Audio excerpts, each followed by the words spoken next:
तो ये सरकार का दोष है। लोगों को इस बात को समझना होगा कि ये जो नीतियाँ सब जो बनती हैं ये कहीं ना कहीं वोट बैंक की राजनीति के लिए उसमें उलटफेर किया जाता है। कल को कोई दूसरी सरकार आएगी, वो एक दूसरा नियम बनाएगी, लेकिन इस नियम का खामियाजा एक आम जनता को भुगतना पड़ता है। आप उस 40 साल में जो अतीक अहमद ने किया है उसके बारे में ये सवाल क्यों नहीं उठता है?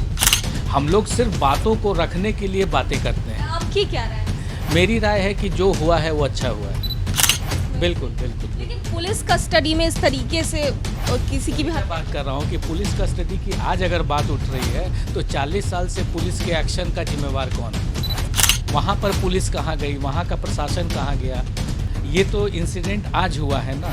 आज से 40 साल पहले जो होता चला आया है उसकी जवाबदेही कहाँ है? सरकार को कटघरे में जिस दिन जनता खड़ा करना शुरू कर देगी उस दिन ये देश जो है बदल जाएगा।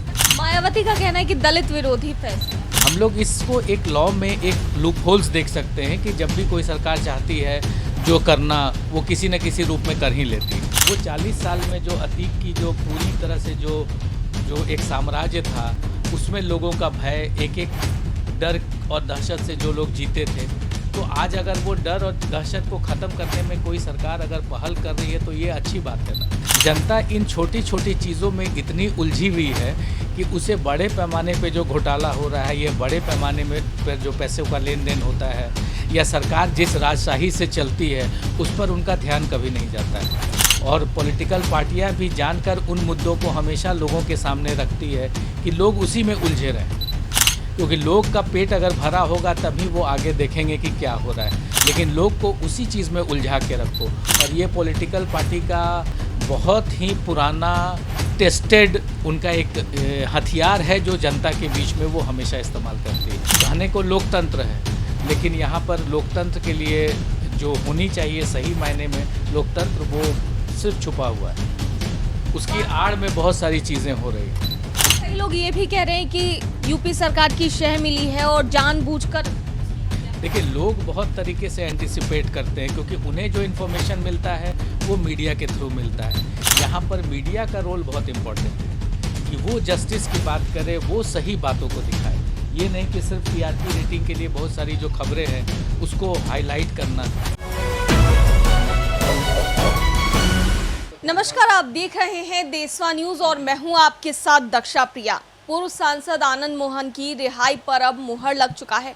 उनके बेटे की सगाई के दिन बिहार सरकार ने उनको बड़ा तोहफा दिया है। ऐसे में इस विषय पर बात करने के लिए हमारे साथ मशहूर दंत चिकित्सक डॉक्टर आशुतोष त्रिवेदी जी हैं। सर, सबसे पहले आपका स्वागत है। Thank you. किस तरीके से आनंद मोहन की रिहाई हुई है और सरकार ने नियमों में भी संशोधन किया है। अगर बात करें मायावती की, तो मायावती भी सवाल उठा रही हैं कि नियमों में ही संशोधन कर दिया गया आनंद मोहन की रिहाई को लेकर। आप कैसे देखते हैं? देखिए, सरकार के जो नियम बनते हैं वो आज के दिन में सरकार डिपेंडेंट होते जा रहे हैं। कल को कोई दूसरी सरकार आएगी, वो एक दूसरा नियम बनाएगी, लेकिन इस नियम का खामियाजा एक आम जनता को भुगतना पड़ता है। तो कुछ नियम, उसका नाम ही नियम क्यों है या एक लॉ क्यों है? या तो आप उस लॉ को बनाइए ही नहीं, अगर बनाते हैं तो लंबे समय तक उस पर काम होना चाहिए। ये सरकार डिपेंडेंट लॉ बनाना, सरकार अगर हटती है तो वो लॉ बदल जाते हैं, इसमें कहीं ना कहीं जनता हमेशा इस चीज़ को देखती है कि इस जो हमारा लोकतंत्र है, लोकतंत्र में सरकार चाहे जो कर सकती है। कहने को ये लोकतंत्र है, लोग संविधान की दुहाई देते हैं कि संविधान में ऐसे होना चाहिए, लेकिन आप देखिएगा कि उसका रिज़ल्ट हमेशा होता है कि सरकार अपने वोट बैंक के लिए अपने नीतियों में परिवर्तन लाते हैं, उसको चेंज कर देते हैं, जो कहीं ना कहीं एक गलत मैसेज समाज में देता है। मायावती का कहना है कि दलित विरोधी फैसला। देखिए, दलित विरोधी फैसला की बात जहाँ तक आती है कि दलित करके नहीं देखें, हम लोग इसको एक लॉ में एक लूप होल्स देख सकते हैं कि जब भी कोई सरकार चाहती है जो करना वो किसी न किसी रूप में कर ही लेती है। तो ये सरकार का दोष है और लोगों को इस बात को समझना होगा कि ये जो नीतियाँ सब जो बनती हैं ये कहीं ना कहीं वोट बैंक की राजनीति के लिए उसमें उलटफेर किया जाता है। लोकतंत्र की बात जहाँ तक आप कर रहे हैं, इतने राजा भरे पड़े हैं देश में, क्या लगता है, राजतंत्र है या लोकतंत्र है विकास, क्योंकि देश का वैसा कुछ देखने को नहीं मिलता? देखिए, विकास एक ऐसी बात है जो हर सरकार कहती है कि विकास होना चाहिए, विकास होना चाहिए। और असल में आप देखें तो जनता को लुभावने के लिए कुछ ऐसे शब्द कोई भी पॉलिटिकल पार्टी ने चुन रखा है कि कभी पेट्रोल के दाम, कभी डीजल के दाम, कभी गैस के दाम।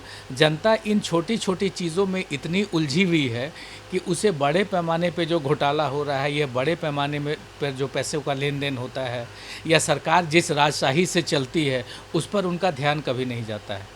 और पॉलिटिकल पार्टियां भी जानकर उन मुद्दों को हमेशा लोगों के सामने रखती है कि लोग उसी में उलझे रहें, क्योंकि लोग का पेट अगर भरा होगा तभी वो आगे देखेंगे कि क्या हो रहा है। लेकिन लोग को उसी चीज़ में उलझा के रखो। और ये पॉलिटिकल पार्टी का बहुत ही पुराना टेस्टेड एक क्या बोलिएगा उसको, उनका एक हथियार है जो जनता के बीच में वो हमेशा इस्तेमाल करती है। आज तक कभी भी ऐसा नहीं हुआ है कि इतने सालों में कोई चीज़ का प्राइस कम हुआ है। हाँ, रोड बन रहे हैं, ये बन रहे हैं, इससे जनता इसी में उलझी रहती है। उसको समझ ही नहीं आता है कि आखिर उसके लिए जो सही बात है, जो विकास होना चाहिए, उनकी जो स्थिति में बदलाव होना चाहिए, वो नहीं हो रहा है। जो भी कर रही है जनता खुद कर रही है। अगर जनता अपने से कमा रही है तो आप देखिए उसमें सरकार की योग्यता बहुत कम होती है और उस टैक्स का सही इस्तेमाल नहीं हो रहा है। सरकार कितने % लोग टैक्स देते हैं? इतने बड़े आबादी वाले जनसंख्या में मुश्किल से 2% या 4% लोग टैक्स देते हैं। तो बाकी लोग का खर्चा भी तो वो टैक्स पेयर ही उठा रहे हैं। ये जो राजशाही चलती है, आप जिस तरह से नेताओं का रहन सहन देखिएगा, जिस तरह से उनकी मीटिंग होती है, जिस तरह से उनके लिए सरकारी भवन बनते हैं, तो कहीं ना कहीं टैक्स पेयर पे ही उसका भार जाता है।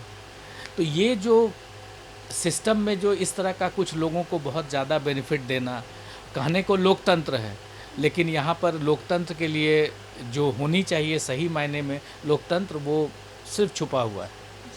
उसकी आड़ में बहुत सारी चीज़ें हो रही।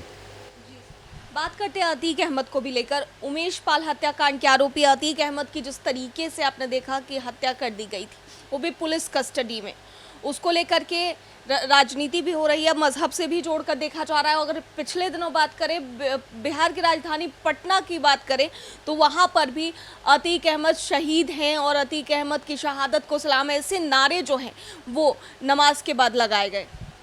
देखिए, आतंकवाद कहिए या जो इस तरह के जो क्राइम होते हैं, इसका कोई मजहब नहीं होता है।